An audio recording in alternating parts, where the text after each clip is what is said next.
To talk about the issues still dividing the two sides is Democratic New York Congressman Steve Israel. Welcome. Great to see you this morning, Congressman. So it looks like they're still pretty far apart, and there was actually some confusion, it seemed, on whether there was even an agreement on the basic amount of cuts to be spent that they were going to try to get out of here. $2.4 million was bandied about, and then Chris Van Holland, one of your colleagues, said there's no way that we're anywhere near $2.5 trillion. Right. It's more like $1 trillion. So where does this all stand? Well, we unfortunately remain far apart because every time we get close, the Republicans move the goalposts further to the right, further and further to the far right. Look, the recent past does not inspire confidence that we will be able to wrap this up. At the beginning of his speakership, Republican John Boehner was asked, what are you going to do about the debt ceiling? He said, we need an adult moment.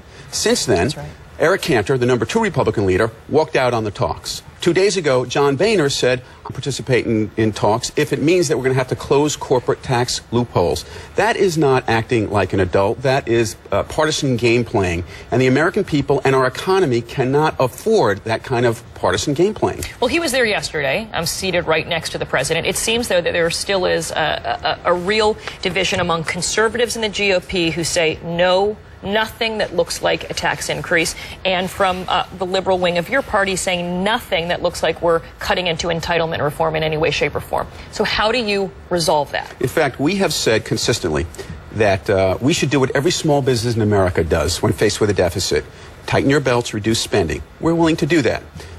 Increase revenues by closing tax loopholes, rethinking the $4 billion in subsidies that we give the richest oil companies on earth every year, and engaging in common sense tax reform. Those are the two things you need to do. We will not negotiate the end of Medicare, and we will not negotiate the end of Medicare, particularly when the Republicans want to end it in order to fund more corporate tax loopholes and more subsidies to big oil companies. This doesn't have to be difficult. We need to reduce our expenses, which Democrats are willing to do, and we need to increase our revenues. But even the president says that he's going for a big thing, a $4 trillion package that would include, he says, some changes to Medicare and Social Security. Not ending Medicare, but some changes. Then you have Speaker Pelosi saying that any deal has to protect the entitlement programs. And Secretary Geithner, the Treasury Secretary, saying, okay, maybe some of these can be responsibly cut. So it doesn't seem like there's even agreement within the Democratic Party on how this should be handled. There is absolute unity within the Democratic Party. How's that unity? If some say we have to cut entitlements and others say they cannot be cut. They can't be touched. Nobody's talking about cutting entitlement. No Democrat is talking about cutting entitlements, cutting Medicare, asking seniors to pay more. We're willing to negotiate reforming Medicare, strengthening Medicare, improving Medicare. We will not negotiate the Ryan plan that ends Medicare. We will not negotiate the privatization of Social Security. When it comes to security, though, and there are changes that would, I guess, be considered by some to be cuts and others to be reforms, but one of them is upping the retirement age. The retirement age that was established to be 65 when the life expectancy was 63, which obviously is different. If you're going by today's standards, you technically have to work till you were 75. And then also some changes in how it's calculated. These are also recommendations of the Bowles Commission, the Simpson-Bowles Commission.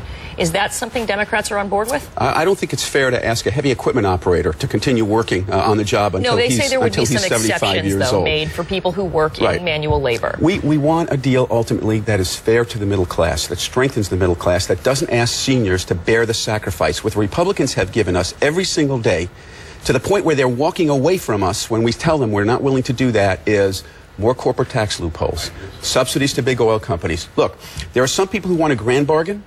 There are some people who want a baby bargain. We just want a fair bargain. And I'm hopeful that we can get there by the end of the day. The flip side is, and Republicans will say that by refusing to touch entitlement programs, we're never going to get anything. We're never going to be able to reduce the deficit. And also that this is a tough time, a business environment with 9.2% unemployment, to raise taxes on anyone.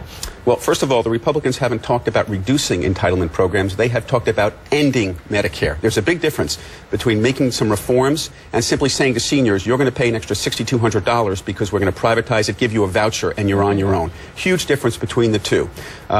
Secondly, if the Republicans would act responsibly, as John Boehner promised, and talk to us about how you're going to eliminate some of the corporate tax loopholes, we'll listen. But it is unfair to say, seniors, you bear the burden, the middle class, you bear the burden, and we're going to protect those corporate tax loopholes every single day. All right, well, it was great to get your perspective, Congressman Steve Israel from New York. Thanks so much for joining us. Now we're going to hear the other side. Yeah, what's it going to take to get Republicans